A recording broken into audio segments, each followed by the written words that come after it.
ఎట్టిది ఎలా ఉండాలి, ఏం చేస్తే తప్పు, ఏం చేయకుండా ఉండాలి అంటే మొట్టమొదటిది నాకు ఈ జన్మ ఆఖరిది కావాలి, ఈశ్వరుని చేరుకోవాలి అనే కోరిక ప్రతి వారికి ఉండాలి.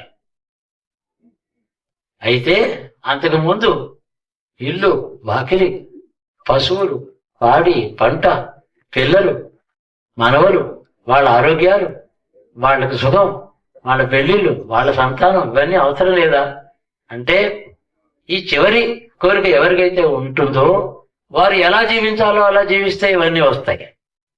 ఇవన్నీ ప్రత్యేకం అడిగి అసలు విషయం మర్చిపోవడం చేతనే ఇవి అసంపూర్ణంగా వస్తున్నాయి మనకి. ప్రతివారు సుఖాన్ని కోరాలి.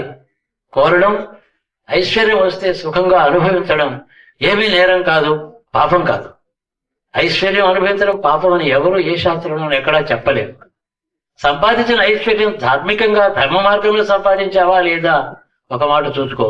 నీవు అనుభవించే ధనం పవిత్రంగా ఉందా చూసుకో. ఎందుకంటే తినే ఆహారం కూడా శుచిగా, రుచిగా, జాగ్రత్తగా అన్ని గిన్నెలు అవి కడుక్కుని తింటున్నాం కదా, అంటే శుచి ఉండాలి కదా. ఐశ్వర్యానికి అదే రూలు. ధనం సంపాదిస్తే ఆ ధనం కూడా పవిత్రంగా ఉందా లేదు.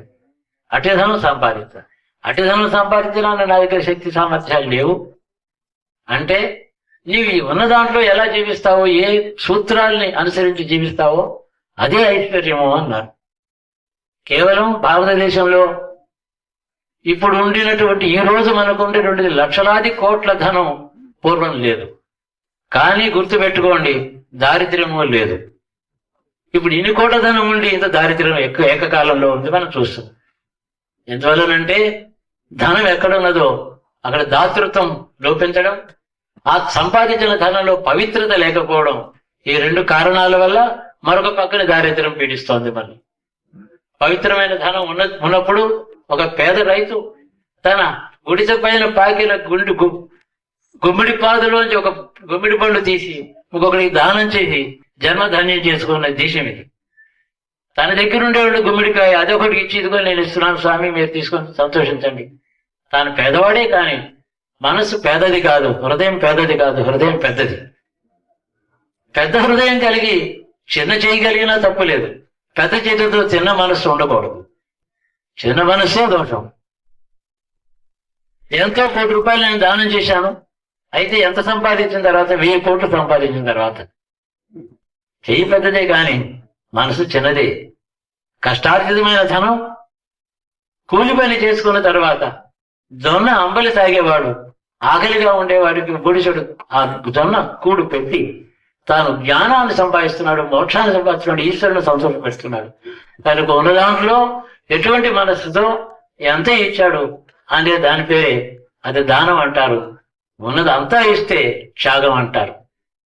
ఉన్నదంతా ఇచ్చేస్తే త్యాగము, ఉన్న దాంట్లో కొంచెమే ఇస్తే దానం.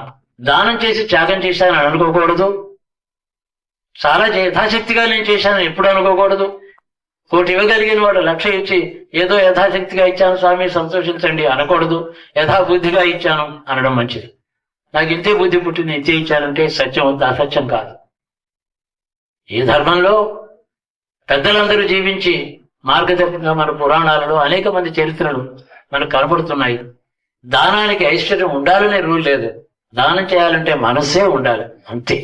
100 రూపాయలు ఇవ్వాలి, ఒకరికి ఇవ్వాలంటే 100 రూపాయలే ఉండాలి కానీ 101 కూడా అవసరం లేదు. అట్టి మనస్సు ఎవరికైతే ఉంటుందో అతడు ఆర్యుడు, అతడు భారతీయుడు.